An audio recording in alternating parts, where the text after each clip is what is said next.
नाश्ता नव्हता करायला पाहिजे यायच्या आधी. वेगवेगळ्या आकाराचे पेंटिंग पण आपल्याला दिसतात. हे आहेत थोरले बाजीराव आणि मस्तानी यांचे. असं म्हणतात की ही शनिवार वाड्याला निघते, तेव्हापासून ती ह्या पोह्यांची खूप मोठी फॅन बनलेली आहे. दोन्ही पायाने अशा उड्या उड्या मारत नाही जात ना.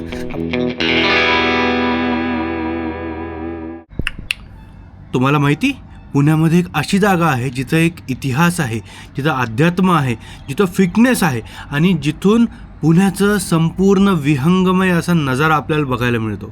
मी बोलतोय पुण्याच्या पर्वतीबद्दल, जिथं आज आपण चाललोय. तर विदाऊट वेस्टिंग टाईम चला आपण पर्वतीला जाऊ. आता भेटू आपण मोटो व्लॉगच्या सेटअपमध्ये. चलो. आता गाडीची चार्जिंग आहे. आता झिप मोड ऑन आहे. आपण एक काम करू, आपण इको मोडवर घेऊ. तर आता पर्सेंटेज आहे 44%. आणि आता वाजलेले आहे 7:30. अंदाजे माझ्या घरापासून पर्वती हे 20 किलोमीटर असेल. मी मॅपने लावला कारण मला रस्ता माहिती आहे. पण एक 20 किलोमीटर पण अंदाजा पकडून चालू. मध्ये कुठंतरी आपल्याला चार्जिंग करावं लागेल गाडीला. आणि ब्रेकफास्टसाठी पण आपल्याला थांबायचं आहे. चला चार्जिंग करूया.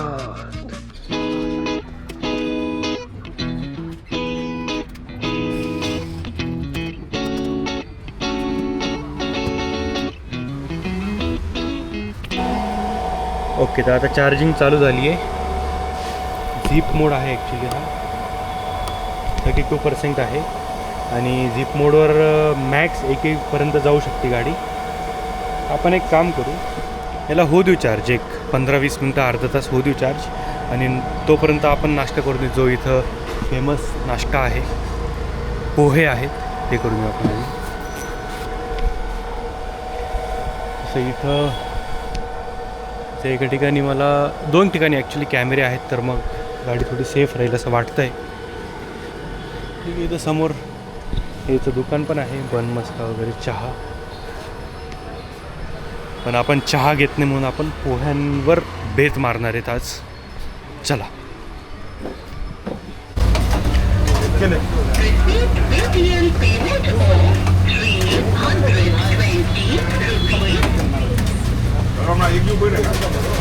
तुमचे झाले नाही सर, 2 मिनटं थांबा.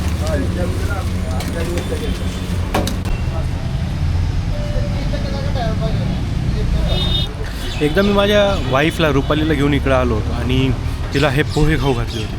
तेव्हापासून ती ह्या पोह्यांची खूप मोठी फॅन बनलेली आहे. आणि म्हणून मी पण तशी पोह्यांची टेस्ट चांगली, ते वरून जे तर्री देतात ती पण एक चांगली आहे तशी बघितलं तर, टेस्टी आहे. आणि गर्दी तुम्ही बघा कशी आहे.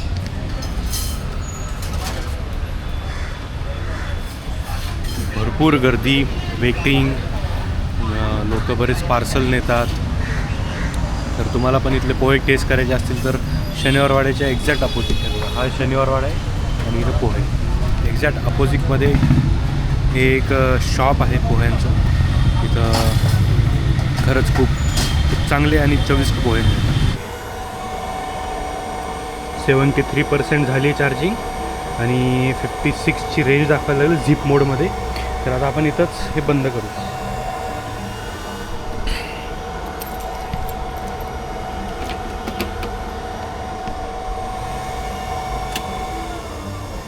जसं आपण इग्निशन ऑन करतो तसं इथं चार्जिंग बंद होऊन जाते आणि आपण हे इथून रिमूव्ह करू शकतो.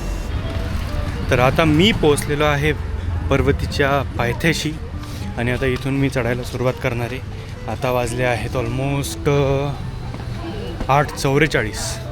बराच वेळ झाला. तसं पण आपण थांबत आलो, शूट करत आलो, ब्रेकफास्ट केला, गाडीची चार्जिंग केली, म्हणून आपल्याला थोडा उशीर झाला. पण तसं बघितलं तर एक पुण्याच्या कोणत्याही भागातून समजा आपण आलो तर एक अर्ध्या तासामध्ये आपण इथं पोहोचून जातो.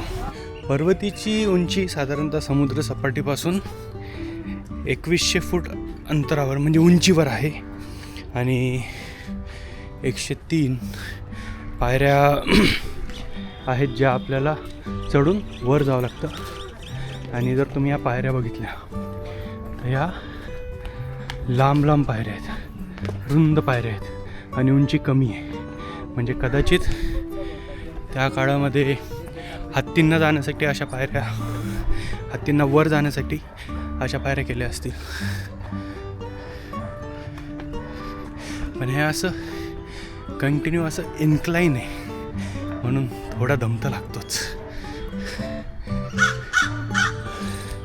कदाचित मी आत्ता नाश्ता केला म्हणून मला जास्त दम लागतोय असू शकतं, कारण पोह्यांची क्वांटिटी खूप जास्त होती, त्याच्यामुळं पोट पूर्ण भरून गेला.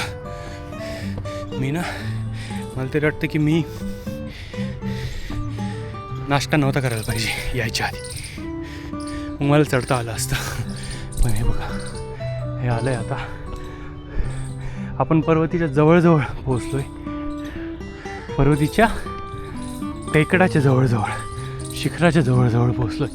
श्रीमंत नानासाहेब पेशवे स्थापित श्री देवदेवेश्वर मंदिर, स्थापना 23 एप्रिल 1749. इसवी सन 1749मध्ये श्रीमंत नानासाहेब पेशवे यांनी या टेकडीवर मुख्य मंदिराची स्थापना केली. असं म्हटलं जातं की त्यांच्या आईंची तब्येत व्यवस्थित नव्हती, बरी नव्हती, आणि देवीच्या कृपेने त्यांच्या आईची तब्येत व्यवस्थित झाली, म्हणून त्यांनी पर्वतीवर दैवदेवेश्वर मंदिराची स्थापना केली. दैवदेवेश्वर मंदिर म्हणजे शिव पार्वती यांचं ते मंदिर आहे तसं बघितलं तर. त्याच्याचबरोबर आपल्याला इथं कार्तिक स्वामीचं मंदिर पण दिसतं, विष्णू नारायणचं पण मंदिर आहे, विठ्ठल रुक्माईचं पण मंदिर आहे जे आपण आल्या बघितलं, आणि जसं गणपती मंदिर, असे एकूण 5 प्रमुख मंदिरं आहेत तिथं.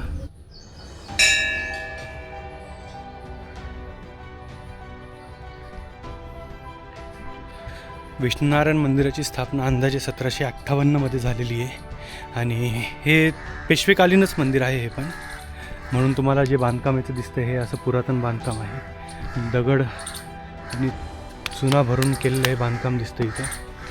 आणि इथं आपण एक संरक्षण भिंत, तट बघू शकतो, याच्यामध्ये अजूनही आपल्याला देवी देवतांचे फोटो दिसत आहे जे पेंट केलेले आहेत, आणि वेगवेगळ्या आकाराचे पेंटिंग पण आपल्याला दिसतं. हा एक भाग चांगला आहे, पण हा एक भाग पूर्ण खराब झालेला आहे, म्हणजे याची पडझड झालेली आहे. जर आपल्याला इतिहास पाहायचा असेल तर आपल्याला इथं तो दिसू शकतो.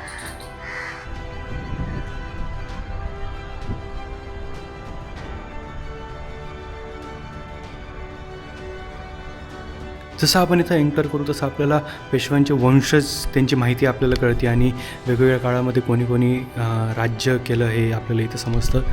सुरुवातीला आहे श्रीमंत बाळाजी विश्वनाथ पेशवे, नंतर थोरले बाजीराव, हे अपराजित योद्धा होते, चिमाजी आप्पा पेशवे, सदाशिवभाऊ आप्पा पेशवे, थोरले माधवराव पेशवे, नारायणराव पेशवे, बाजीराव पेशवे, विश्वासराव पेशवे, रघुनाथराव, राघोबादादा पेशवे, सवाई माधव राव पेशवे, बाजीराव द्वितीय उर्फ रावबाजी पेशवे, नानासाहेब पेशवे, हे आहेत नानासाहेब पेशवे, आणि हे आहेत शमशेर बहादर कृष्णसिंग, हे आहेत थोरले बाजीराव आणि मस्तानी यांचे पुत्र.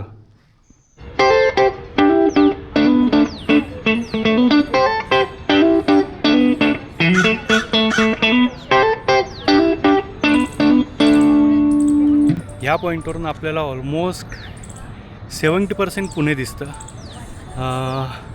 PCMCचा अंदाज नाही, PCMC दिसतं का नाही, पण पुणे तरी दिसतं ॲटलिस्ट.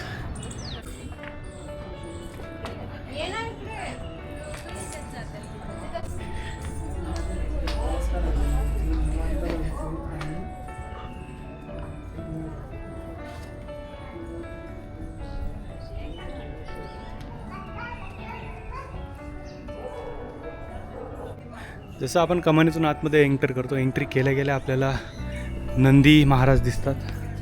नंदी महाराज म्हणलं की समोर महादेव आलेच,